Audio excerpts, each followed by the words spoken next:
of complex things to it, like pitching, hitting, fielding. So without further ado, sit down and enjoy. The game is so complex, but we're going to take you through a couple basic skills. First, you need to know how baseball is played. This is a fielder, also called a diamond because of its shape. This area is called the outfield, and this area is called the infield. The outfield is split up into 3 main sections: center, right, and left. The infield is broken up into 5 main sections: the pitcher's mound, home plate, first base, and the middle infield, which can be broken up into second base and shortstop. There is also third base. Now you know the setup, let's get into how to play. 2 teams play each other and attempt to win by scoring more runs. Each game is broken up into 9 innings. In each inning, each team gets a chance to play in the field and to bat. The pitcher throws a ball to the batter. Imagine a box above home plate. Anything in this box is a strike, and anything outside is a ball. If the batter swings and misses, no matter where the ball is, it is called a strike. The fielders want to get 3 outs to stop the other team. One way they can do this is by pitching 3 strikes. Another is to catch a batted ball in the air. The last way is to tag the runner or the bag based on if it's a forced out or not. A forced out is when a runner has to run no matter what. For example, if a runner is at first and the ball is hit, they have to run. In the case of a forced runner, you can just tag the bag that they are headed to. If they are not forced, an example would be if the runner is at second base and no runner on first, you would have to tag them with the ball. The batting team wants to score runs. They do this by getting on base and making it through all the bases and making it back to home without getting tagged. A batter can make it on base through a couple ways. One way is hitting the ball and getting on first before the ball is thrown to the first baseman. Another way is by getting walked. When the pitcher pitches 4 balls out of the strike zone,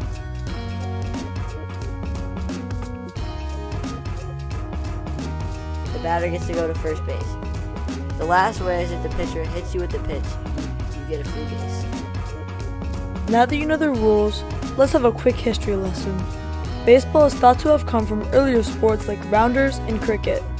Most people think that the sport started to form in the 18th century with the first league, the National Association of Pro Baseball Players, formed in 1871. Then, in the 19th century, it started to gain traction and become what it is today.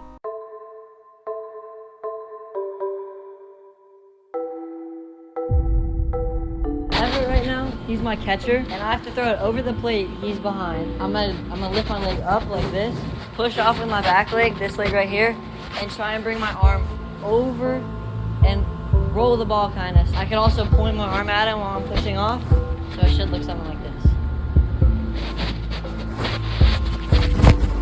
Alright, so basically what I did, I pointed at him and pushed off with his back leg. That's the main thing, is you gotta make sure you push off with that back leg, because it's not just your arm that you're getting power from. And once I'm done pushing off his back leg, I'm gonna step forward. I'm gonna bring this one back in front of me like that, so I can get ready in case the batter hits it at me.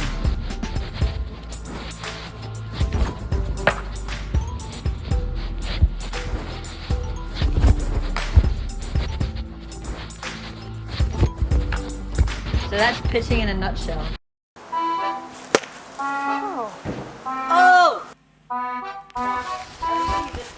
Go. Welcome to Everett's batting lesson. We're gonna go over some of the basics of batting. Oh, my back. Did you hear that pop? That was the worst thing I've ever seen.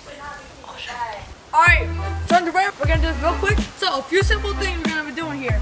Hand placement, eye placement, leg placement, you know what I'm saying? So, hand placement. You wanna think about it as your hand as a pancake, right? And when you're hitting the ball, you wanna hit it with your hands still flat. They'll tell you wanna hit like that, and then you're gonna roll over like that. So you're gonna like twist it to get more power. It doesn't really work that well. Hands flat, so your hands are flat when you're hitting it like that.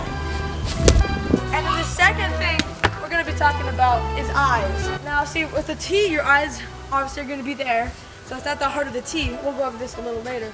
But when, oh my God, when the pitch is coming in, you want to keep your eye on the ball all the way in. So like a good thing you can do is you sit there and just watch the ball all the way through. Throw one more out there. So you're gonna keep your eye on the ball all the way through. Or else, like, let's say my eye's over there and I'm swinging. So let's say I'm like not looking at the ball. Oh, that's not a good example. So I'll go more in depth to eye eye placement in a second when Ian's pitching to me. The second thing, I don't know if you can see my legs because Ian changed where the camera was. Your legs. Can you see my legs, Ian? With your legs, you're gonna be like kind of standing here, and then when the ball's coming in, you load, you put all your weight on this one, and you put your foot like that. And then when you're getting ready to go, you're gonna push down with this one, kind of pull with this. So you're pushing this leg, it's gonna be straight and it's gonna be in the ground. So like when you're swinging, you just hear, and then boom, bam, just like that. And then you have this leg push forward, like a punch. Ah! This one's driving forward, so you're pushing down, pushing this way. With this leg, straighten, pushing, and this leg you're twisting and getting that boom. You don't want to use all your upper, you need your lower. Plant and twist with this back hip, and boom, shakalaka. You don't want to go from here all the way down to here. You're going here to there, straight there. You're not going whoa, because then if you go whoa, you're gonna do that. Pop out to the infield. Is there water in here? Is that a frog turd? Combined with your feet going like that, you're onto the roof. So yeah, you're just doing that. Good boy! Ow! Coach Cox here. The eye coordination. You see how my head traced that ball? Some people, they don't keep their eye on the ball, and that looks something more like this. I have no idea where that went because my eye was not on the ball. Hit by pitch. Remember, if you were listening earlier, that means I get the bag.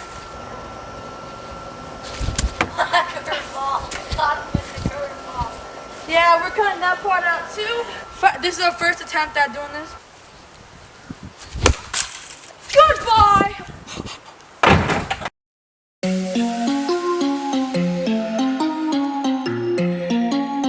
Welcome to one last lesson from Coach Cox.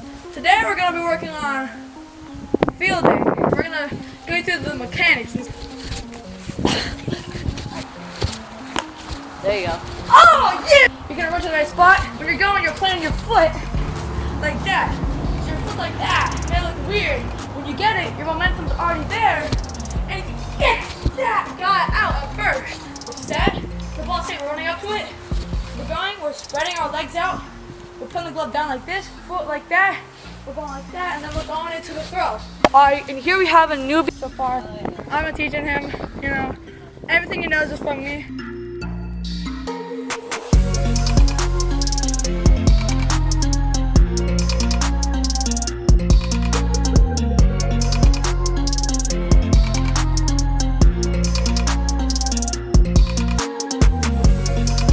Get into more of the tiny details. Alright, now to get into the fine dining and the little details. So you heard me before, I was saying some things over there. We're gonna get more into detail. Your foot placement.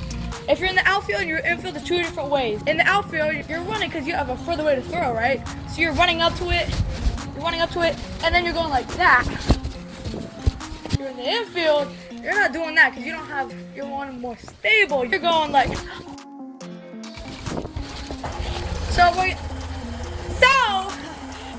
So now we're gonna do the outfield version. Why did you look at the road right now? It sounds like a lunge. You're lunging forward like that. You're scooping through it. And when you do that, you come up, you skip, you go up. No. Now that you know how to do the outfield, you're going into more detail on your glove placement. A lot of people, not beginners, they go like this. You know what's gonna happen? You're gonna run your glove up here and go, oh, and there goes your two. Example.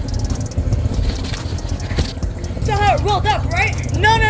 We don't want to ram. We want to wall like that. If it's like that, oh, where's it going? It's going nowhere. We're gonna do an example where I'm the wall. I mean, you're gonna see when it goes like this. Now I'm gonna ram the wall.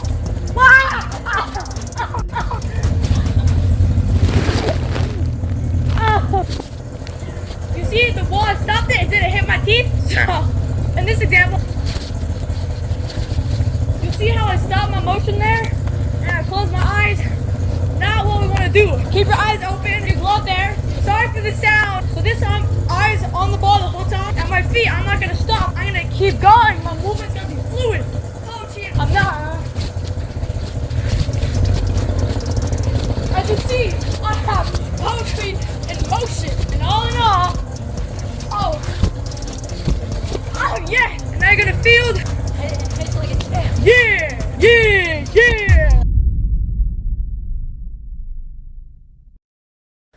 Before we leave you guys, I'm going to give you a quick rundown of the equipment of baseball. This is a glove and is basically an extension of the hands. At first, players just used their hands, and then they made the first glove, just like a normal glove that goes on with an oven mitt. And from there, the netting and the pocket were added, and the pocket is used to secure the ball so you can make some plays. This is a pair of cleats.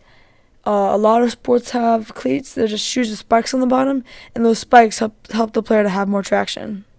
This is a bat. The batter swings the bat to hit the ball when the pitcher pitches a ball to them. There are two parts of the bat, really. The handle and the barrel. The handle is that thin part at the bottom. You just, like a handle, you just hold it there to swing.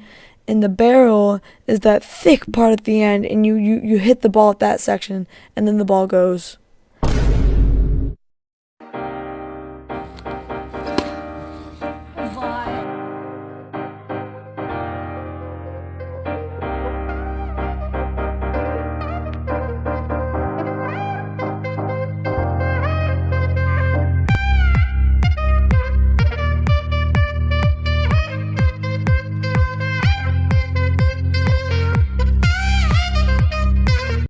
Hello fans.